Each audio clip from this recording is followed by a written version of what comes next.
వికారాబాద్ జిల్లా పరిగిలో సీఎం రేవంత్ రెడ్డి మాట్లాడుతున్నారు. లైవ్ లో చూద్దాం.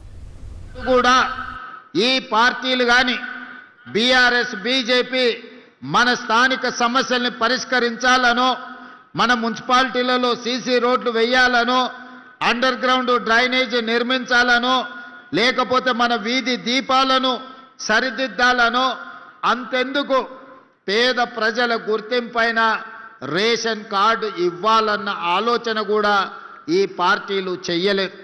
ఇవాళ వార్డు మెంబర్ అయినా, సర్పంచ్ అయినా, మున్సిపల్ ఎన్నికలైనా భారతీయ జనతా పార్టీ నాయకులు మా మోడీ గారిని చూసి ఓటేయండి అని అడుగుతున్నారు.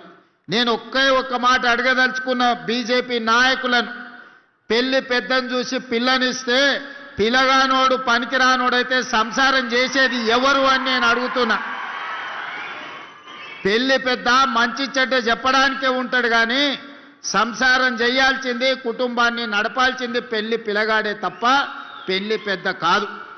అందుకే ఇవాళ మీ మున్సిపల్ ఎన్నికల్లో కౌన్సిలర్లు కానీ కార్పొరేటర్లు కానీ ఈరోజు మీ సమస్యల్ని పరిష్కరించాలి అంటే మోడీని చూసి ఓటేస్తే ఈ గల్లీలో ఉండే బోడిగాడు మనకు పని చెయ్యకపోతే పోయి మోడీని అడగగలమా మనము? అదేవిధంగా ఈరోజు బీఆర్ఎస్ వాళ్ళు మొన్న జరిగిన శాసనసభ ఎన్నికల్లో అధికారం పోయింది. ఆ తర్వాత పార్లమెంట్ ఎన్నికల్లో గుండు సున్నా వచ్చింది. ఆ తర్వాత సర్పంచ్ ఎన్నికల్లో మీరందరూ కాంగ్రెస్ పార్టీ కార్యకర్తలు కలిసి బీఆర్ఎస్ పార్టీని బొందదీసి పాతి పెట్టారు. ఇక మా వల్ల కాదు కాంగ్రెస్ వాళ్ళతో గెలుచుడు, కాంగ్రెస్తో పోటీ పడుడని బీఆర్ఎస్ వాళ్ళు పోయి ఈరోజు అడ్డా మీది పైల్వాన్లను బీజేపీ వాళ్ళను అరువు తెచ్చుకున్నారు. ఇవాళ బీజేపీ వాళ్ళు బీఆర్ఎస్ వాళ్ళు కలిసి ఇంతకుముందే పెద్దలు శ్రీధర్ బాబు గారు చెప్పిండ్రు, తాండూరు మున్సిపాలిటీలో మనోహర్ రెడ్డి గారి సమక్షంలో చేరిన బీజేపీ నాయకులు మా బీఫాములు బీజేపీ ఆఫీసులో కాదు బీఆర్ఎస్ ఆఫీసులో మా బీఫాములు ఇస్తున్నారని. ఇంత భావ దారిద్ర్యం భారతీయ జనతా పార్టీకి దాపురించింది. ఎన్నికల్లో నిలబడి కొట్లాడాలి కానీ చీకటి ఒప్పందాలు చేసుకొని ఫెవికల్ బంధంతో ఈనాడు బీజేపీ బీఆర్ఎస్ వాళ్ళు కాంగ్రెస్ పార్టీని ఓడించాలని కుట్రలు చేస్తున్నారు.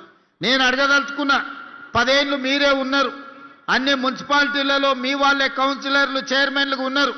నిజంగానే మీరు సమస్యలు పరిష్కరించుంటే ఈనాడు తాండూరులో కానీ, పరిగిలో కానీ, వికారాబాద్లో కానీ, కొడంగల్లో కానీ మీరు అడగకుంటేనే మీ ఇంటికి వచ్చి ఓటేసి అయ్యా మీరు గొప్పలు, మా మున్సిపాలిటీలో మా సమస్యల్ని పరిష్కరించిండ్రు, మీకే ఓటేస్తామని ఇవాళ బీఆర్ఎస్ బీజేపీ వాళ్ళకు ఓటేసేటోళ్ళు. నిజంగానే కేసీఆర్ గారు నిధులు ఇచ్చి, నరేంద్ర మోడీ గారు నిధులు తెచ్చి ఈ మున్సిపాలిటీలను అభివృద్ధి చేసి ఉంటే ఇవాళ ఇల్లు తిరిగి వంగి దండాలు పెట్టాల్సిన పరిస్థితి బీజేపీకి బీఆర్ఎస్కు దాపురించేది కాదు. 12 ఏళ్ళు మోడీ ప్రధానమంత్రి గుండి చేయలేని పని ఇవాళ మీ గల్లీలో కార్పొరేటర్ కౌన్సిలర్ గెలిస్తే మోడీ వచ్చి మన సమస్యల్ని పరిష్కరిస్తాడా? 10 ఏళ్ళు ముఖ్యమంత్రిగా ఉన్న చంద్రశేఖరరావు, 10 ఏళ్ళు మున్సిపల్ మంత్రిగా ఉన్న కేటీఆర్ గారు మన మున్సిపాలిటీల వైపు ఎప్పుడైనా కన్నెత్తి చూసిండా? మన గల్లీలో ఉన్న మోరీ గురించి ఆలోచన చేసిండా? మన గల్లీలో కరెంటు లైటు వెలిగిందా లేదా అని ఎన్నడన్నా చూసిండా? ఏ రోజు రాలే. కానీ ఇవాళ చావు బతుకుల మధ్యలో ఆ పార్టీకి ప్రజలు తద్దినం పెడుతుంటే ఇవాళ రేపు వచ్చి తాండూరులో ఓట్లు అడగడానికి వస్తుండంట. ఇన్నేళ్ల తర్వాత మేము గుర్తొచ్చినమా అని నేను అడుగుతున్నా. ఇన్నేళ్ళు ఈ వికారాబాద్ ప్రాంతం, ఈ తాండూరు కొడంగల్ ప్రాంతం ఏ రోజన్నా మీకు గుర్తొచ్చిందా? మా ఓట్లే కావాల్సి వచ్చినాయి కానీ మా సమస్యల్ని మీరు ఎప్పుడన్నా పట్టించుకున్నారా అని చెప్పి నేను బీఆర్ఎస్ వాళ్ళని అడుగుతున్నా. ఇంతకుముందు పెద్దలు ప్రసాద్ గారు ఒక మాట చెప్పిండ్రు. ఆనాడు డాక్టర్ వైఎస్ రాజశేఖర రెడ్డి గారు అధికారంలో ఉన్నప్పుడు ఆదిలాబాదులో మొదలైన ప్రాణహిత చెవెళ్లకు ఆదిలాబాదు నుంచి మొదలుపెట్టి తుమ్మిడిఏటి దగ్గర ప్రాజెక్టు నిర్మించి 14 లక్షల ఎకరాలకు నీళ్లు ఇవ్వాలి, 38,000 కోట్లతోనే ఆనాడు ప్రాణహిత చేవెళ్ల ప్రాజెక్టును ప్రారంభించారు.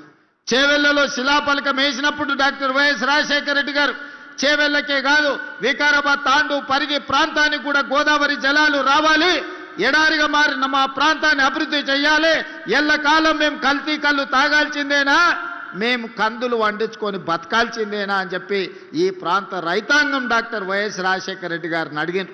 2009 ఎన్నికల సందర్భంగా కొడంగల్ ఎన్నికల ప్రచారంలో భాగంగా రాజశేఖర రెడ్డి గారు గోదావరి జలాలను కొడంగల్ వరకు తీసుకొస్తా అని ఆనాడు మాట ఇచ్చిండ్రు. ఆ తర్వాత వందల కోట్ల రూపాయల పనులు జరిగినాయి.